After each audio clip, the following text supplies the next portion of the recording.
ang relihiyon at iba pang paniniwala. Ano nga ba ang relihiyon? Ang relihiyon ay ang paniniwala sa Diyos o maraming Diyos. Ito ay isang sistema na naglalaman ng mga saloobin, paniniwala, at gawain na may kinalaman sa pagsamba sa Diyos. Ayon sa kasaysayan, halos lahat ng mga relihiyon sa mundo ay nagmula sa Asya. Sa lawak ng mga teritoryong sakop at sa dami ng taong naniniwala, malaki ang dahilan upang tawagin ang Asya na sinilangan ng relihiyon sa daigdig. Halina't ating talakayin ang iba't ibang relihiyon na ito. Alamin kung saan umusbong at kung sino ang nagtatag, at ang mahalagang aral ng mga ito.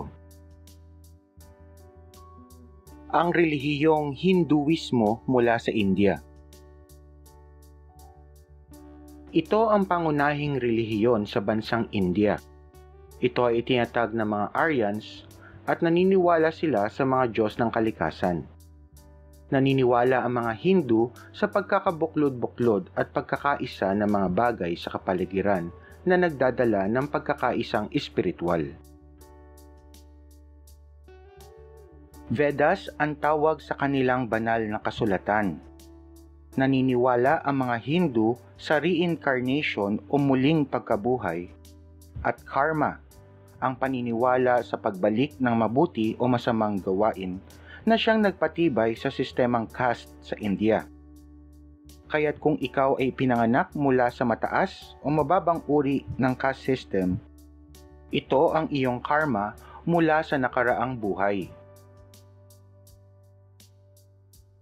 Maraming sinasamba na Diyos ang mga Hindu, ngunit ang kanilang pangunahing Diyos na kinikilala ay si Brahma, ang tagapaglikha, si Vishnu, ang tagapangalaga, at si Shiva, ang tagawasak, na siyang bumubuo sa Hindu Trinity. Ang relihiyong Buddhism mula sa India. Ang relihiyong Buddhism ay itinatag ni Siddhartha Gautama, isang prinsipe na isinuko ang karangyaan, luho at masarap na buhay. Iniwan niya ang kanyang pamilya at naglakbay bilang isang asetiko o pulube hanggang matagpuan niya ang kasagutan sa katotohanan ng buhay. Ang kahulugan ng Buddhism ay kaliwanagan o enlightenment.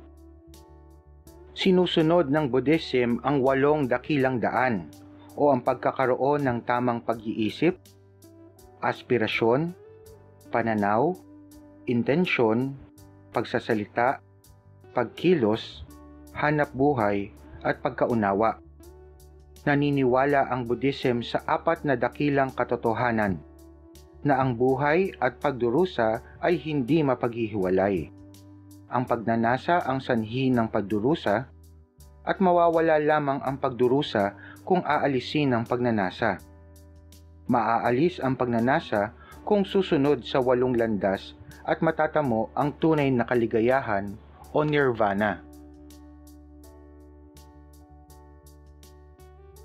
Ang Buddhism ay nahahati sa 2 sekta.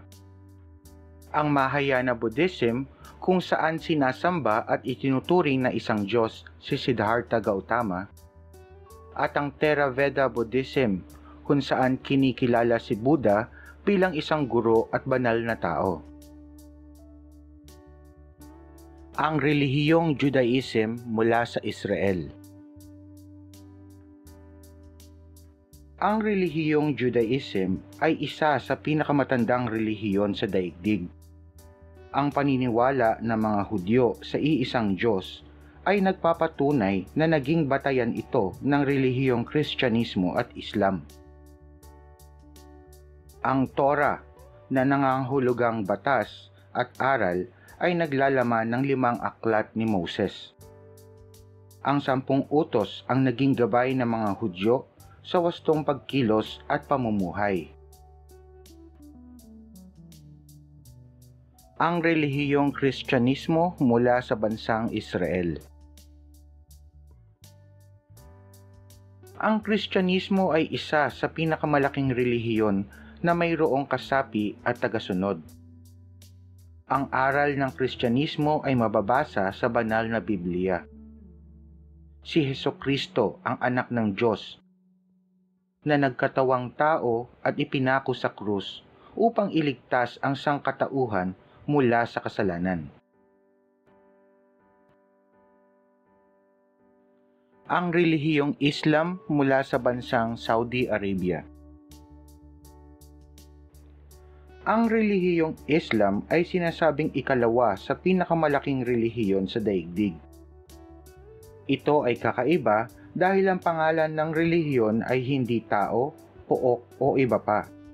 Ito ay galing sa salitang Arabic na salam, na ang ibig sabihin ay kapayapaan, pagsunod at pagsuko sa propetang si Muhammad, ang huling propetang pinadala ni Allah, ang nag-iisang Diyos. Ang tunay na salita ni Allah na galing kay Muhammad ay mababasa sa banal na Quran. Ang 5 haligi ng Islam ay ang pundasyon ng relihiyon. Ito ay ang mga sumusunod. Ang pagpapahayag ng shahada, walang ibang Diyos kundi si Allah at si Muhammad ang kanyang propeta. Ang sala, ang pagdarasal ng 5 beses araw-araw. Zaka, ang pagbibigay abuloy. Sawm, ang pag-aayuno sa buwan ng Ramadan. At ang Hajj, ang pagpunta sa Mecca kahit 1 beses lamang sa kanilang buhay. Ang filosofiya ng Confucianismo. Ang Confucianismo ay itinatag ni Confucius sa Shantung, China noong ika-6 hanggang ika-5 siglo bago ang karaniwang panahon. Ang kanyang mga turo ay mababasa sa kanyang mga aklat na isinulat, ang 4 books at 5 classics. Nakapokus ang aral ng Confucianismo sa mabuting paraan ng pamumuhay at ethical teachings o ang tamang pagkilos sa lipunan. Naniniwala si Confucius na ang pagkakaroon ng mabuting paraan ng pamumuhay ng isang tao ang magdadala ng kapayapaan. Ayon kay Confucius ay may 5 bertud na dapat taglayin ang isang tao. Jen, kagandahang loob. Yi, pagkamakatwiran o tamang pag-uugali. Li, pagsasagawa ng mga ritual. Zhao, paggalang sa magulang. At Xin, ang pagiging katiwa-tiwala. Hindi naniniwala si Confucius sa buhay pagkatapos ng kamatayan o life after death.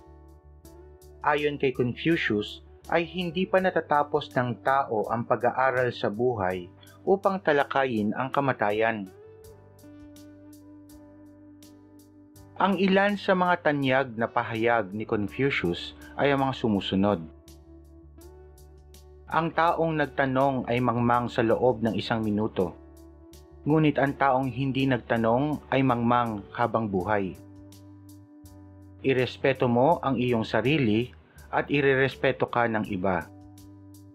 Huwag mong gawin sa iyong kapwa ang ayaw mong gawin sa iyo. Ang relihiyong Shintoism mula sa bansang Japan. Ang salitang Shinto ay nangangahulugang daan o kaparaanan ng Diyos. Tinatawag na kami ang mga Diyos na may kapangyarihang likas. Sila ay sumasamba sa kanilang mga templo at dambana sa paniniwala na dito sila nananahanan. Ang mga pangunahing kami o Diyos sa Shintoismo ay sina Izanagi at Izanami, Amaterasu, ang Diyosa ng araw, Tsukuyomi, ang Diyos ng buwan, Susanoo, ang Diyos ng ulan, Raijin, ang Diyos ng kidlat, Fujin, ang Diyos ng hangin, at marami pang iba. Mayroong apat na paninindigan ang Shintoism. Una ay ang tradisyon at pamilya. Ang pamilya ang kanilang pangunahing prioridad. Pangalawa ay ang pagmamahal sa kalikasan. Ang kalikasan ay may malakas na koneksyon sa mga Diyos at kaya ito'y dapat bigyang halaga. Pangatlo ay ang kanilang kalinisan. Binubuo ito ng pang-pisikal at pang-espiritual na paglilinis. At ikaapat ay ang matsuri, ang pagpuri sa mga Diyos at sa mga sinaunang espiritu. Ang relihiyon at iba pang paniniwala.